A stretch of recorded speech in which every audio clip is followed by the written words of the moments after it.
Today I will be discuss about a very important topic, moment generating function of continuous random variable. ठीक है, इससे पहले हमने continuous distribution के बारे में पढ़ा कि उसका मीन और जो आपका वेरिएंस है वो कैसे फाइंड आउट करते हैं. ठीक है, अब यहाँ पे हम क्या करेंगे कि मोमेंट जनरेटिंग फंक्शन है वो हम कॉन्टीन्यूस का पहले हम डिस्कस करेंगे, उसके बाद हम यहाँ पे मीन और वेरिएंस को डिस्कस करेंगे. ठीक है, तो देखो बच्चों, ये बहुत इजी टॉपिक है और बहुत इंपॉर्टेंट टॉपिक है आपके एग्जामिनेशन पॉइंट ऑफ व्यू से. ठीक है, और टॉपिक को स्टार्ट करने से पहले अगर आपने हमारे चैनल विजडम अप्रोच मैथमेटिक्स को सब्सक्राइब नहीं किया है तो उसे सब्सक्राइब करें, शेयर करें और बेल आइकन को प्रेस करना ना भूलें. नाउ शुरू करते हैं.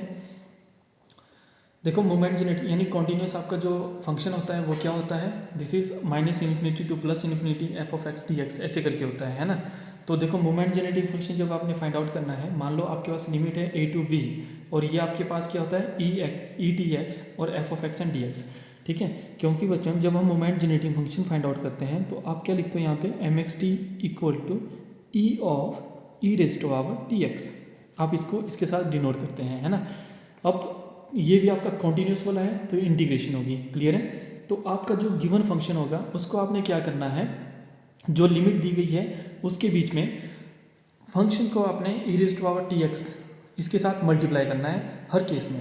ठीक है, तो हम जब क्वेश्चन डिस्कस करेंगे तो आपको वहाँ पे ज़्यादा क्लियर होगा. ठीक है, तो क्वेश्चन लेते हैं. Obtain the moment generating function of the random variable x having the probability distribution function is.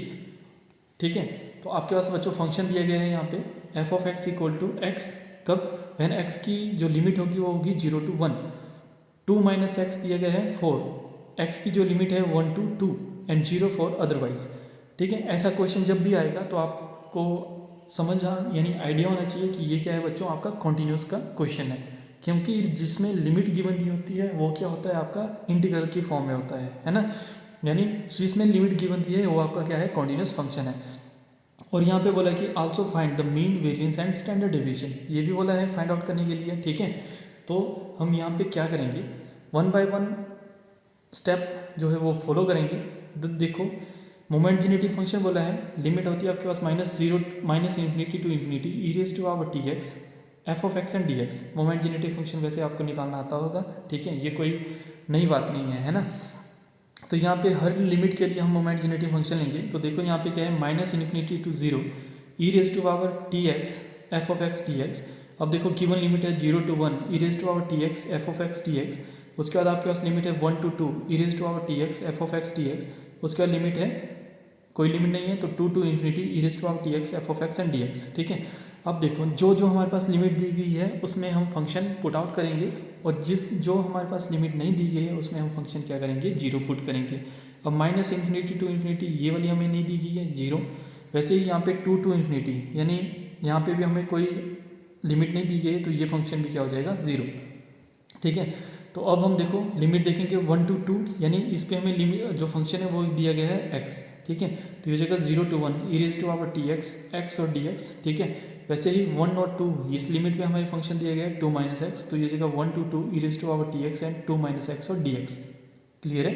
अब बच्चों यहाँ पे क्या करेंगे आप, इंटीग्रेटिंग बाय पार्ट्स जो आपका रूल होता है उसको हम यहाँ पे अप्लाई करेंगे. तो बच्चों जिसको रूल पता है बहुत अच्छी बात है, जिसको नहीं है पता वो हम यहाँ पे रूल लिखते हैं.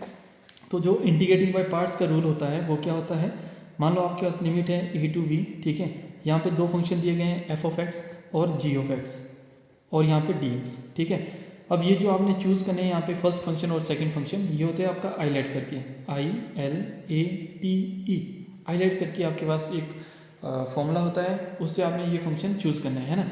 जो I है इसका मतलब आपका होता है इन्वर्स ऑफ ट्रिग्नोमेट्री, L का मतलब लॉग फंक्शन, A का मतलब अलजेब्रा, T का मतलब ट्रिग्नोमेट्री फंक्शन, E का मतलब होता है एक्सपोनेंशियल फंक्शन. ठीक है, तो जो यानी जो स्टार्टिंग के फंक्शन है, यानी ये आपका क्या है, अलजेब्रा फंक्शन है, ये आपका क्या है, मान लो यहाँ पे एक्सपोनेंशियल फंक्शन है ना.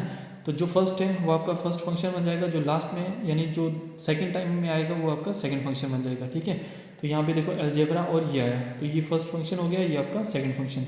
मान लो अगर कोई क्वेश्चन है जिसमें आपका लॉग फंक्शन आता है और यहाँ पे ट्रिग्नोमेट्री फंक्शन आता है तो इसमें लॉग फंक्शन फर्स्ट फंक्शन हो जाएगा, ये आपका सेकंड फंक्शन होगा. क्लियर है, आपको पता होगा आईलेट रूल क्या होता है. तो जब हम यहाँ पे इंटीग्रेटिंग बाय पार्ट्स लगाएंगे तो यहाँ पे क्या जाएगा आपका first function as it is यानी F of X as it is integration of second function यानी G of X D X minus integration of differentiation of first function यानी एफ ऑफ एक्स को आप डिफरेंशिएट करोगे और integrate करोगे आप G X और डी एक्स, ठीक है, और ब्रैकेट के बाहर आपका डी एक्स।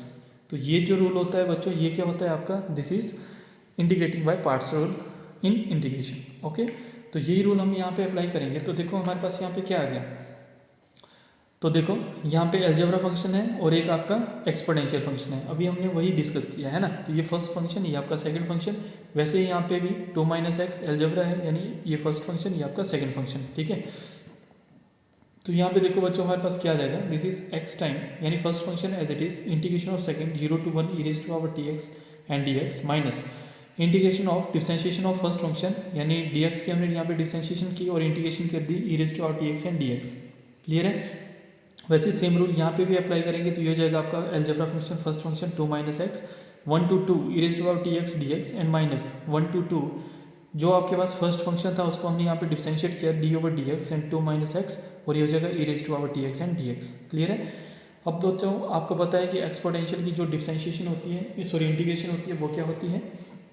तो यहाँ पे देखो ये हो जाएगा आपके पास x, इसकी जो इंटीग्रेशन की हमने, तो देखो इंटीग्रेशन ऑफ e⁻t x, तो ये किसके बराबर हो जाएगी e⁻t x and divided by जो e की पावर है उसको आपने इंटीग्रेट करना है, ठीक है, सॉरी डिफरेंशिएट करना है विद रिस्पेक्ट टू x। तो यहाँ पे t आपका कांस्टेंट है, यहाँ पे आ जाएगा dx/dx, इससे ये कैंसिल, तो ये वाली आपकी क्या आ गई, यहाँ पे इंटीग्रेशन आ गई। क्लियर है। तो यहाँ पे e⁻t x divided by t और लिमिट थी 0 to 1 एंड माइनस यहाँ पे 0 to 1, इसकी डिफरेंशिएशन देखो dx/dx से तो कैंसिल हो जाएगा 1 और ये हो जाएगा आपके पास फिर से वैसे ही जैसे हमने यहाँ पे इंटीग्रेट किया तो e⁻t x divided by t, वैसे ही यहाँ पे दिस इज 2 - x, इसको इंटीग्रेट करेंगे तो ये हो जाएगा e⁻t x divided by t, अभी हमने यहाँ पे डिस्कस किया, ठीक है, 1 to 2 और ये हो जाएगा 1 to 2, यहाँ पे कितना आ जाएगा देखो ये है 2 - x। क्लियर है, ठीक है, डिफरेंशिएशन ऑफ 2 - x।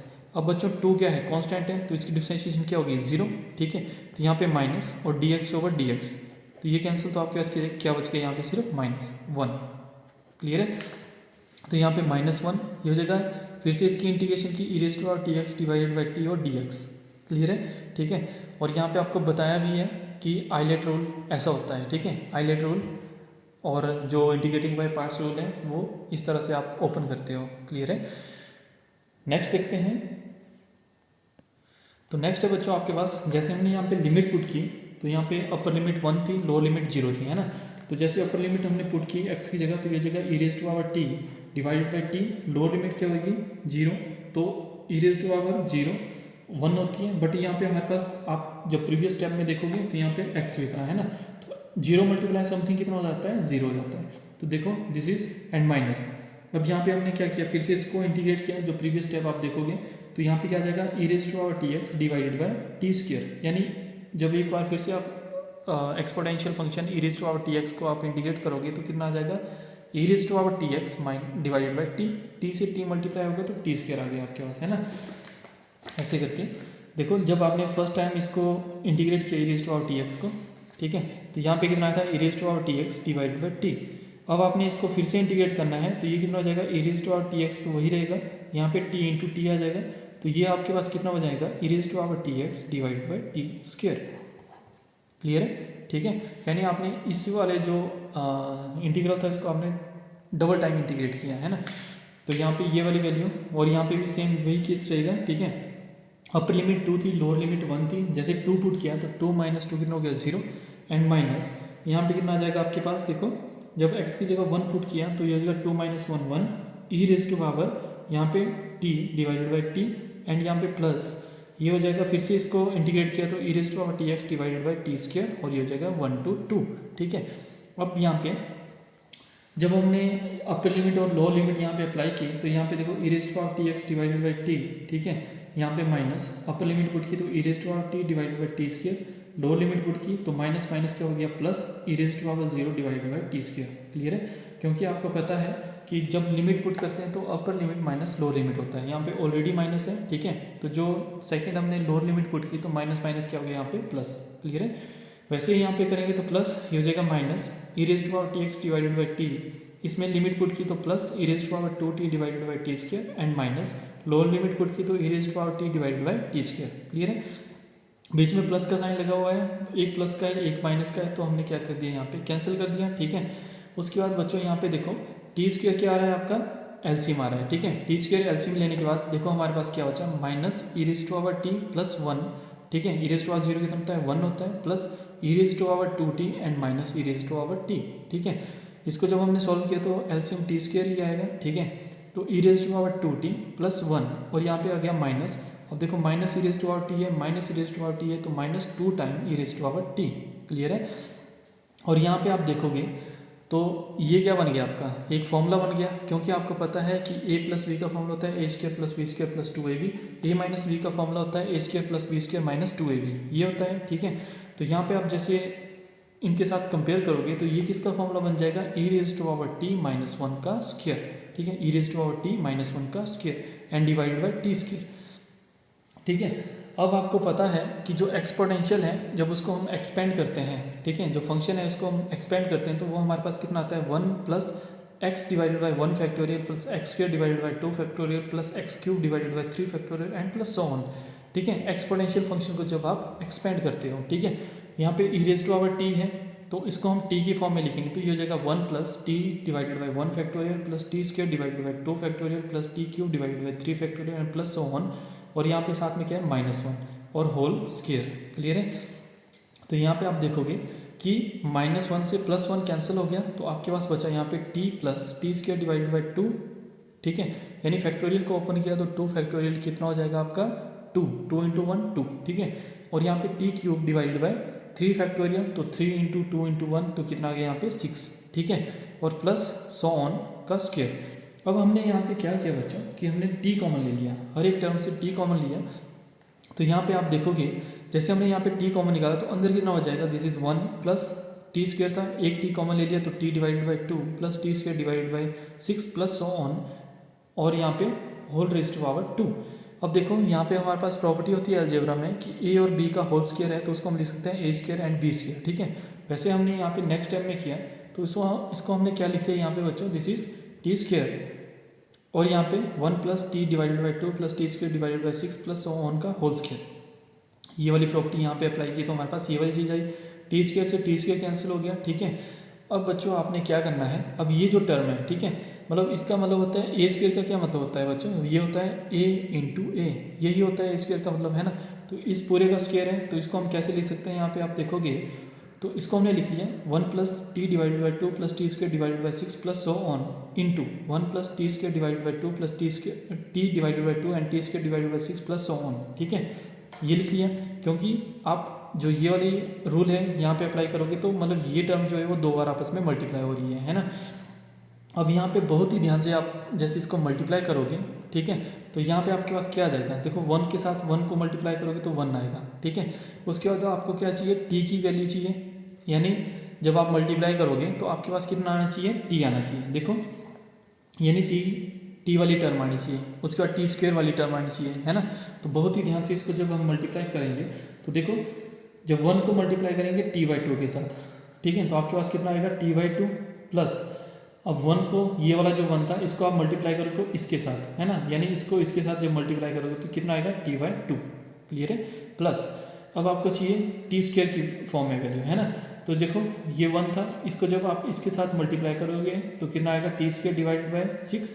ठीक है, और जब ये वाली वैल्यू है इसको आप सेकंड वैल्यू के साथ मल्टीप्लाई करोगे तो आपके पास कितना आ जाएगा T square divided by 4 plus जब ये वाली वैल्यू है इसको आप मल्टीप्लाई करोगे 1 के साथ तो ये कितना आ जाएगा टी स्क्वायर डिवाइडेड बाई 6।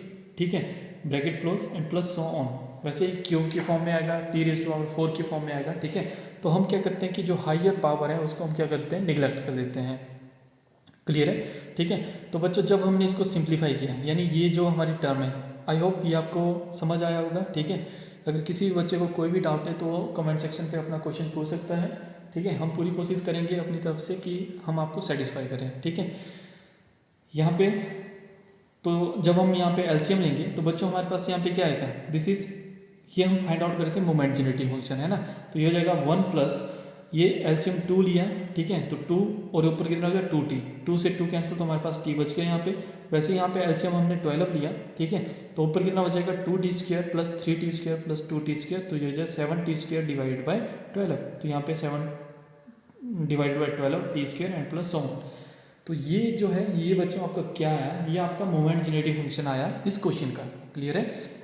आपने इस फॉर्म में moment generating function find out करना है। उसके बाद हम उसकी मीन और वेरिएंस कैसे फाइंड आउट करते हैं ये भी आपको बहुत अच्छे से पता है, आपने सब कुछ पढ़ा हुआ है पहले, ठीक है। तो हम यहाँ पे नेक्स्ट देखते हैं। तो बच्चों जैसे अब मीन आपने फाइंड आउट करनी है, तो उसको आप जैसे मोमेंट जनरेटिंग फंक्शन आपको पता है और आपने मीन फाइंड आउट करनी है, तो हम क्या करते थे, जो मोमेंट जनरेटिंग फंक्शन है उसको आप डिफरेंशिएट कर देते थे एक बार, ठीक है।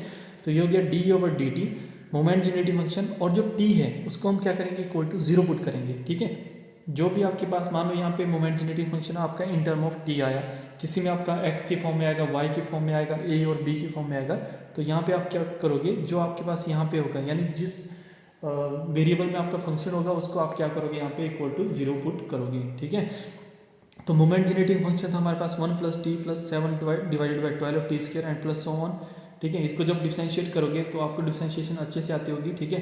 कांस्टेंट की डिफरेंशिएशन 0 होती है, प्लस यहाँ पे t है तो यहाँ विद रिस्पेक्ट टू t कर रहे हो, तो यहाँ पे 1 प्लस यहाँ पे कितना आ जाएगा 14 डिवाइडेड बाई 12, यानी t² की डिफरेंशिएशन कितनी होगी 2t, ठीक है। 2 × 7 कितना होगा 14 divided by 12 and t², clear है, सॉरी t।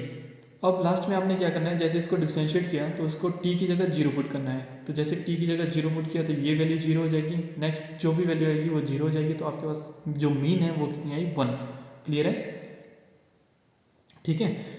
वैसे ही आपने e(x²) फाइंड आउट करना है, तो e(x² फाइंड आउट करने के लिए बच्चों आप क्या करते थे कि जो मोमेंट जनरेटिंग फंक्शन है उसको आपने डबल टाइम डिफरेंशिएट करना है, ठीक है, जो भी आपके पास वेरिएबल दिया हुआ है, ठीक है। तो d² डिवाइडेड बाई dt और यहाँ पे dt², क्लियर है, dt², तो यहाँ पे mxt और ये जगह t = 0, ठीक है। तो इसको आप लिख सकते हो d/dt, यहाँ पे d/dt mxt, ठीक है, और t = 0, यानी इसको हमने ब्रेक किया इस फॉर्म में। अब इसकी वैल्यू आपको पता है, ठीक है, इसकी वैल्यू आपको पता है, जब आपने फर्स्ट टाइम इसको डिफरेंशिएट किया तो ये आया था, क्लियर है। और जो हायर वैल्यू होगी वो आप लिख सकते थे, ठीक है। तो जैसे हमने फर्स्ट बार जो इसको इंटीग्रेट डिफरेंशिएट किया तो हमारे पास ये वाली वैल्यू आई थी, इसको इंटीग्रेट करेंगे 1 कांस्टेंट है तो बच्चों 0 आएगा, ठीक है। 14 डिवाइडेड बाई 12 है और यहाँ पे कितना है t है, जब इसको डिफरेंशिएट करेंगे तो आपके पास आएगा 14 divided by 12 and plus so on, clear है। जो नेक्स्ट टर्म है वो आपकी t की फॉर्म में आएगी, क्लियर है।